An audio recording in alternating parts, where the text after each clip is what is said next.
Yes, good morning, students. Today we are going to start our next chapter of biology, and the name of the chapter is biotechnology.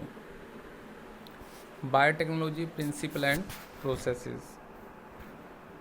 So, the term biotechnology was coined by Carl Erecki in 1990, and this biotechnology is composed of two words, biology plus technology. Means in this chapter we will discuss and we will study about the techniques or the technology that can be used in the field of biology, or we can say in this chapter we will discuss about how the DNA can be manipulated. So, biotechnology is a process, or biotechnology deals with the technique of using living organisms or enzyme to produce product and processes that are useful to human. Again repeating it. Biotechnology is a process by which we follow some techniques that are used for the production of products, or that are used for performing the various processes that are useful to human beings. Then next, European Federation of Biotechnology proposed another definition of biotechnology, and the definition is as follow. It is the integration of natural science and organisms, cells, part thereof, and molecular analog for product and services. Means biotechnology is the branch in which integration of natural science and organisms, cell, part thereof, and molecular analog for product and services that are useful for human beings. Now, what are the principles of biotechnology? There are two principles on which this biotechnology will dependent. First is genetic engineering, second is chemical engineering or maintenance of sterile ambient surrounding. So, genetic engineering, as the name suggests, it represents that how we can alter the gene or DNA. So, genetic engineering is the technique to alter the chemistry of genetic material, that is DNA and RNA, to introduce these into the host organism and thus change the phenotype of host organism. Genetic engineering, or we can define genetic engineering as manipulation of gene to produce the desired character or desired product.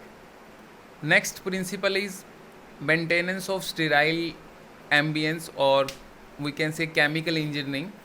In chemical engineering, we enable the growth of only desired microbe or eukaryotic cell in large quantity for manufacturing of biotechnological product like antibiotic, vaccines and enzyme. Now, the technique of genetic engineering include the creation of recombinant DNA. What is recombinant DNA? It is the DNA which, or it is, you can say, it is a combination of two different DNA from different organisms. By combining the two DNA sequences, we can obtain the recombinant DNA, and it use of gene cloning and gene transfer also. And the technique of genetic engineering help to overcome the limitation of undesirable gene getting multiplied along with desirable gene. Means when we try to hybridize or we try to form new genes, so sometime undesirable genes also incorporate with desirable gene, so we can overcome this problem. Next, it allow us to isolate and introduce only a one or set of desirable gene without introducing undesirable gene. So, in a chromosome, there is a specific area or specific region where replication start. This area is known as origin of replication. So, if we want to multiply a foreign DNA or desirable piece of DNA in an organism, So this desirable piece of DNA must be attached with the specific sequence known as origin of replication. Thus, an alien DNA is linked with the origin of replication so that this alien piece of DNA can replicate and multiply itself in the host organism. This is known as cloning.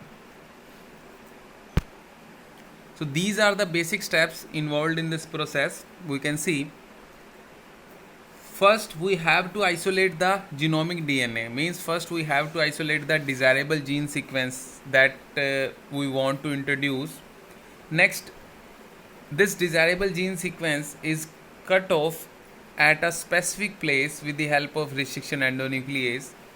Now, third step, we screen the fragment and we choose or select out the desirable piece, and then this DNA is inserted into the vector, and then it is introduced in the host cell, and then culturing of cell will take place and transformation of host cell will be followed after the culturing. Now this is the detailed explanation of these the previous slide. First, isolation of genomic DNA. In this step we isolate the DNA from the donor. Second step, fragmenting the DNA, means we cut the DNA into fragments with the help of restriction endonuclease, and they are also known as molecular scissors. Third, screening the fragment. It means we have to screen the desired gene or desired fragment only. Next, insertion of DNA in a vector. We insert the fragment with the desirable gene in cloning vector. Next, introduction in the host. We introduce the recombinant vector into the competent host cell. Next, culturing the cell. In this, we culture these cells to obtain multiple copies or clone of desired DNA fragment. Next, transformation of host cell. Using the multiple copies or the copies produced by culturing the cell, we transfer these copies into the suitable host cell. This step will be comes into the heading transformation of host cell. Now, in this slide represent that we successfully linked a gene that is responsible for antibiotic resistance into the plasmid of Salmonella typhimurium with the vector plasmid, and then cloning it in E. coli. Recombinant DNA technology is also called as genetic engineering, and we can simply define this genetic engineering or recombinant DNA technology as it is the production of new combination of genetic material in laboratory, or we can say when the two different DNAs are mixed up or attached in laboratory. This process is known as recombinant DNA technology or genetic engineering. This recombinant DNA molecule are then introduced into the host cell where they can be propagated and multiplied. Yes. This slide explains the production of insulin hormone by genetic engineering method. As we know, there are specific DNA sequences that is required for the that is responsible for the synthesis of insulin hormone. So, in the upper part we can see the DNA containing desired gene removed from the cell, and they are cut off with the help of specific enzyme known as restriction endonuclease. And in the lower part the vector is available, and the function of vector is only it just work as a vehicle. So this vector will transfer the desired piece of DNA into the host cell. As we can see, restriction enzyme cut at the specific area that is required for insulin production, and as well as it will make the same length cut of DNA into the vector area, the orange one, and this desired gene and the vector DNA is attached with the help of an enzyme named as DNA ligase, and this will transfer into bacteria further for multiplication, and it will produce a large number of bacteria, and when this bacteria will express, then a large number of insulin production will be take place. Now, basic steps of recombinant DNA technology. First, identification of DNA with desirable gene. Second, this identified DNA is introduced into the host. Third, maintenance of introduced DNA into the host and transfer the DNA to its progeny. Now, tools of recombinant DNA technology. There are different tools required for formation of recombinant DNA or genetic engineering process. First one is enzymes. So different enzymes are required. First one is for cutting. For cutting, restriction endonuclease is required, which act as a molecular scissor. Next, DNA ligase, which help for joining the two DNA molecule. Next, we required some vehicle also, which help in the transfer of desirable foreign DNA gene into the host cell. These are known as cloning vector. Vectors serve as a vehicle to carry a foreign DNA sequence into a given host cell, example plasmid, cosmid and bacteriophage. Next tool is host cell, means the cell in which the recombinant DNA is transferred for multiplication. And the last one is bioreactor. Bioreactor are the specialized container which are used to carry out the biological reactions under controlled condition, means each biological reaction required a particular temperature, particular pH. So this temperature, pH condition is maintained by this container and vessels. Now we will discuss these tools in detail. First one is restriction enzyme known as molecular scissor. So as the name suggests, scissor means it help in cutting the DNA molecule. So these are of two mainly category, exonuclease and endonuclease. Exonuclease cut the DNA from the ends, and endonuclease make the cutting at a specific position within the DNA. Example, the first restriction endonuclease, Hind2, always cut the DNA molecule at a particular point by recognizing a specific sequence of 6 base pair, and these specific sequences is known as recognition sequence for Hind2. Each restriction endonuclease has specific recognition sequences, and each restriction endonuclease has a specific sequence known as palindromic sequence at which the enzyme will cut. What are palindromic sequences? Palindromic sequences are those sequences which we can read the same as we move from 5' to 3' or 3' to 5' on the DNA. For example, Malayalam is having the same reading frame if we read from left to right or right to left. So DNA also have same sequences which we can read from same 5' to 3' or 3' to 5'. You can see in the lower part palindromic sequences are given, that is TTAAGCAC. Same we can read TTAGCAG. So these are the palindromic sequences which we can read from 5' to 3' or 3' to 5'.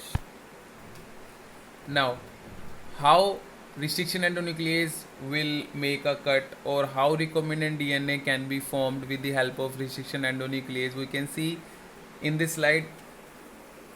So vector DNA is the vehicle DNA which transfer the DNA, and foreign DNA is that DNA which help in cutting the which help in transferring the desired sequence. So vector DNA and foreign DNA is treated with the same restriction endonuclease enzyme, so that it will make the cut at the same specific sequence in the vector part also or in the foreign alien DNA part also. So we use eco R1. So eco R1 will make cut at GA position in both vector area and in foreign area. GATTC, these are the palindromic sequences. So eco R1 restriction endonuclease will make cut at GA particular site in vector and foreign, and it will leave the sticky ends at both areas, and these sticky ends are combined with, or we can say joined with, recombinant DNA, or these sticky ends are combined to form recombinant DNA with the help of an enzyme DNA ligase help in joining these two fragments. So we can see restriction endonuclease will form two type of ends, sticky ends and blunt ends. We can see sticky ends has overhanging sequences, but in blunt ends uniform edges are formed, no overhangs will form. Again we can see foreign DNA is in blue color, vector DNA is in red color. Same restriction endonuclease will used for both foreign DNA and vector DNA. It will make the cut at for specific foreign DNA site and vector DNA site, and these enzymes are combined with the help of an enzyme known as DNA ligase, and this will further transfer into E. coli, where it will multiply and divide to form the desirable copies. You can see here DNA fragment and sticky end, and the green one are the DNA ligase which help in attaching these fragments. Now, how the restriction endonuclease have their names means these are some convention for naming or nomenclature of restriction endonuclease. The first letter of the name comes from its genus, and the second two letter will comes from its species, and the fourth letter in the capital will describe its strain of the microbe, and the Roman number will describe the order of discovery. You can see example eco R1. E stands for its genus, CO stands for its species, R stands for its strain, that is rough strain, and 1 is the number at which it is discovered, that is E Escherichia, CO coli, R1. So you can see eco R1, E stands for Escherichia, CO stands for coli, R is a strain, and 1 is the number. Next example is Hind 3. H stands for Haemophilus, IN stands for influenza, D is the strain, third is the Roman number. Now, how the DNA is isolated or separated, DNA fragments are isolated. We can isolate the DNA fragment by the process known as electrophoresis. Electrophoresis is the process in which the charged particle is placed under the influence of electric field, so that this charged particle will separate according to its positive negative terminal. So as we know, DNA is negatively charged, so we can place the DNA in the positive electric field area so that the fragments get separated according to its charge area. We can see in the corner side, it is the instrument which is used for electrophoresis. So the cutting of DNA will take place by restriction endonuclease. It will result in the formation of fragments of DNA. These fragments can be separated by the technique known as gel electrophoresis. The DNA fragments are separated according to their size. Separated DNA fragments are visualized by staining the DNA with ethidium bromide, followed by exposure of UV light, and the DNA fragments after staining will appear as bright orange color. The separated band of DNA are cut off from agarose gel and extracted from gel piece. This step is known as elution. These DNA fragments are purified and used in constructing the recombinant DNA. Now cloning vector, or we can say the vehicles that are used for cloning.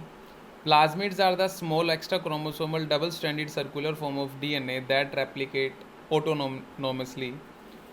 The term introduced by Lederberg in 1952. Now these are the some silent properties and feature of vector.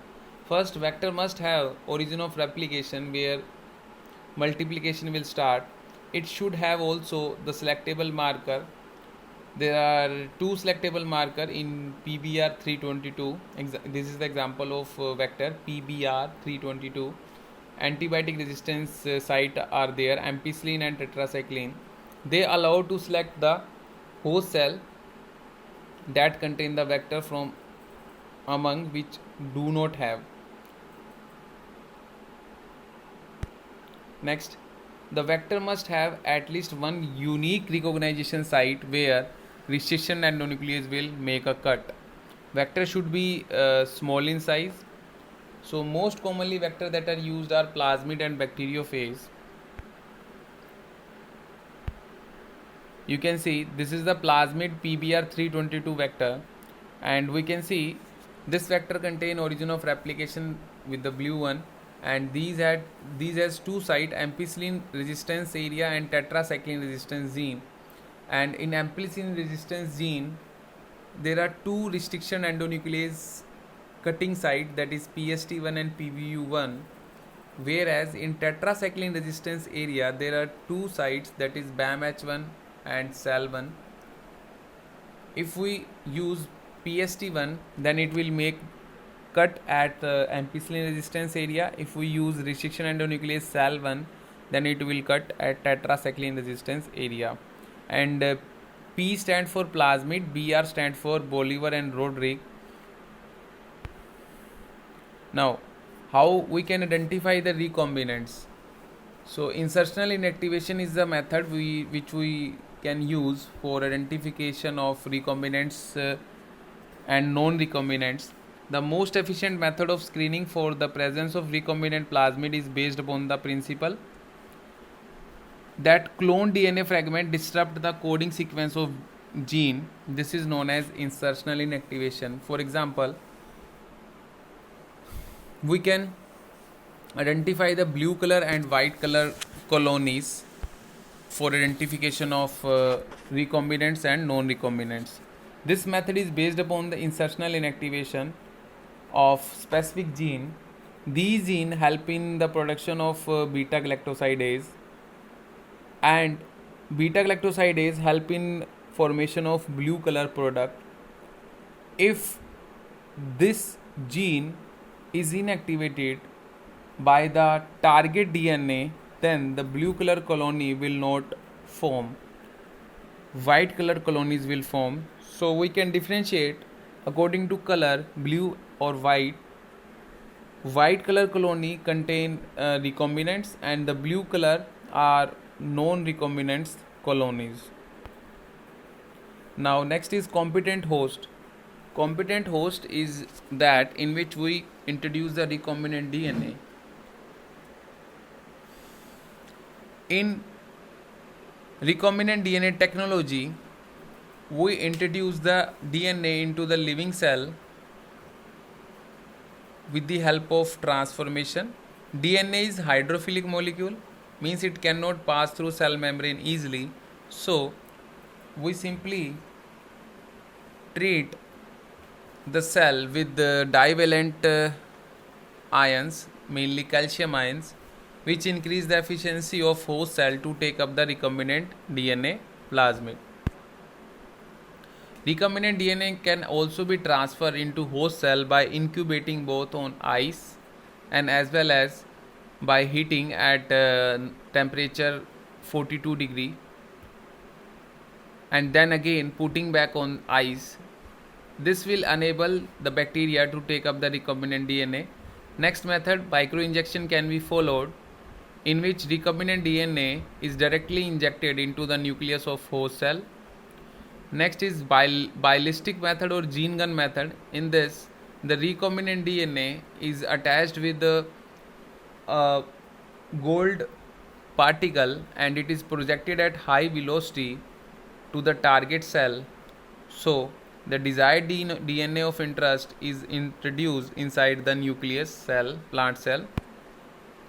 The last method uses disarmed pathogen or agrobacterium tumefaciens can be used as vector. Agrobacterium tumefaciens has tDNA which induce the tumor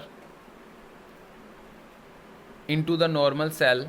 So we remove the tumor inducing cell from this agrobacterium tumefaciens bacteria and introduce the desired gene at that particular site. So it will work as a cloning vector. Means when we introduce the desired gene at that area where tDNA is present or tumor inducing DNA is present, then modification will take place and no more tumor inducing will take place, and this agrobacterium tumefaciens will deliver the gene of our interest into a variety of plant. You can see transgenic plants with tumor inducing plasmid here in this slide. We remove the tumor inducing gene and add desirable gene at that particular area, and desirable gene will transfer into different plant cell. Now, process of recombinant DNA technology.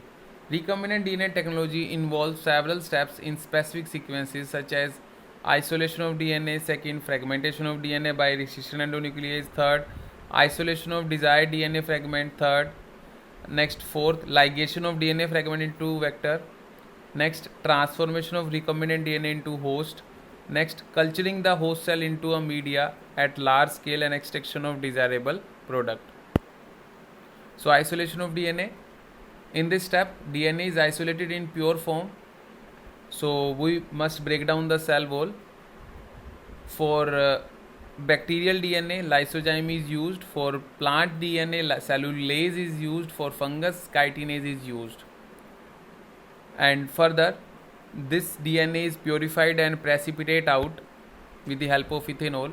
Now fragmentation of DNA will take place. We apply restriction enzyme for cutting the DNA into several pieces.